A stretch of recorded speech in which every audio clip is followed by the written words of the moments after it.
Unang mga Kronika Siyam, mga bumalik mula sa pagkabihag sa Babilonya. Ang lahat ng mamamayan ng Israel ay naitala ayon sa kanya-kanyang lipi. Ito'y nakasulat sa kasaysayan ng mga hari ng Israel. Ang mga taga-Juda ay ipinatapon sa Babilonya bilang parusa sa kanilang kasamaan.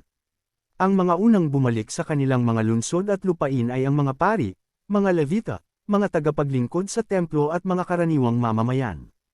May mga angkan sina Juda, Benjamin, Ephraim at Manassas na tumira sa Jerusalem.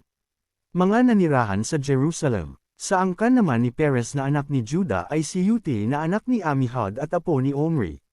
Ang iba pang angkan niya ay sina Imri at Bani. Sa angkan ni Sela, si Asaya ang pinakamatanda at ang mga anak niya. Sa angkan ni Zira, si Jewel at ang kanyang mga angkan, lahat-lahat ay 670 pamilya. Sa lipi naman ni Benjamin, si Salo, na anak ni Mesulam, na anak ni Hod-Avias na anak naman ni Asenyoa. Si Ibneas na anak ni Jeroham, si Ela na anak ni Uzi na anak naman ni Mikri, si Mesulam na anak ni Sephatias, na anak ni Reuel na anak ni Ibnia. Ang kabuuan ng kanilang mga angkan ay umaabot sa 956.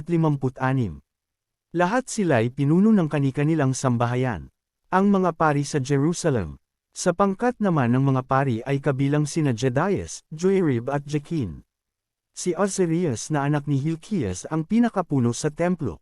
Ang mga ninuno niya'y sina Zadok, Mereo at Ahitob. Kasama rin si Adaya na anak ni Jeroham at apo ni Pahur na anak ni Malquias. Anak ni Malquias si Mesai at apo ni Adil. Ito'y anak ni Jesera na anak ni Mesulam na anak ni Meselemet na anak ni Aimer. Ang mga ito'y pinuno ng kani-kanilang sambahayan, pawang may kakayahan sa paglilingkod sa templo at ang bilang nila ay umaabot sa 1,760. Ang mga Levite sa Jerusalem. Ito naman ang listahan ng mga Levita, sa angkan ni Merari ay si Semaya na anak ni Hasab at apo ni Azrikam na anak naman ni Hashabias. Kabilang din sina Bakbakar, Hirs at Galal. Si Matanayas ay anak ni Mika na anak ni Zikri na mula sa angkan ni Asaph. Sa angkan ni Jeduthun ay kabilang si Obadias na anak ni Semaya at apo ni Galal, at si Berequias na anak ni Asa at apo ni Elkanah. Sa mga nayon ng Netophah sila naninirahan. Ang mga bantay sa templo na nanirahan sa Jerusalem. Ang mga bantay sa pinto ng templo ay sina Sallam, Akab, Thalmon at Ahiman. Ang pinuno nila ay si Sallam. Sila ang bantay sa pintong pasukan ng hari sa gawing silangan ng templo at dating bantay sa kampo ng mga anak ni Levi. Si Sallam ay anak ni Korah at apo ni Ebiasaph na anak ni Korah. Kasama nila ang iba pang mula sa angkan ni Korah. Sila ang nakakaalam sa pagpasok sa templo, gaya ng kanilang mga ninuno noong sila pa ang namahala sa kampo. Si Phinehas na anak ni Eleazar ang tagapamahala nila noon, at pinapatnubayan siya ni Yahweh. Si Zacarias na anak ni Meselemias ang bantay pinto sa toldang tipanan. Ang lahat ng bantay pinto ay umaabot sa 212. Sila'y kabilang sa listahan ng kani-kanilang nayon. Si David at ang propetang si Samuel ang naglagay sa kanila sa tungkuling ito sapagkat sila'y mapagkakatiwalaan. Sila at ang kanilang mga anak ang naging bantay sa pinto ng templo.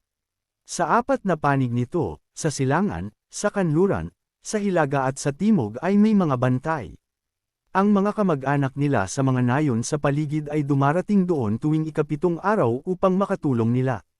Kailangan nilang gawin ito sapagkat ang 4 na Levitang bantay doon ay namamahala rin sa mga silid at kayamanang nasa templo. Doon na sila natutulog sa templo, sapagkat sa kanila ipinagkatiwala ang pangangalaga at pagbabantay niyon. Sila rin ang nagbubukas ng templo tuwing umaga.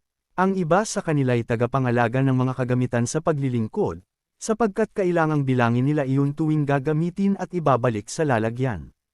Ang iba na may nangangalaga ng mga kasangkapan, ang iba naman ay sa mga kagamitan sa paglilingkod, tulad ng pinong harina, alak, langis, insenso at mga pabango. At ang iba pa ang tagatimpla ng mga pabango. Isa sa mga Levita na mula sa angkan ni Korah, si Matitias na panganay ni Sallam ang tagagawa ng manipis na tinapay. May ilan pang mula sa angkan ni Kohat ang taga-ayos naman sa mga tinapay na handog tuwing araw ng pamamahinga. Ito ang mga pinuno ng mga sambahayang Levita na umaawit at doon na rin tumitira sa mga silid sa templo. Wala silang ibang gawain, sapagkat kailangang gampanan nila ang kanilang tungkulin araw-gabi.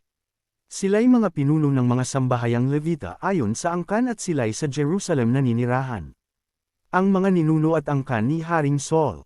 Doon din tumitira si Jehiel, ang nagtatag ng bayan ng Gibeon. Ang asawa niya'y si Maaka.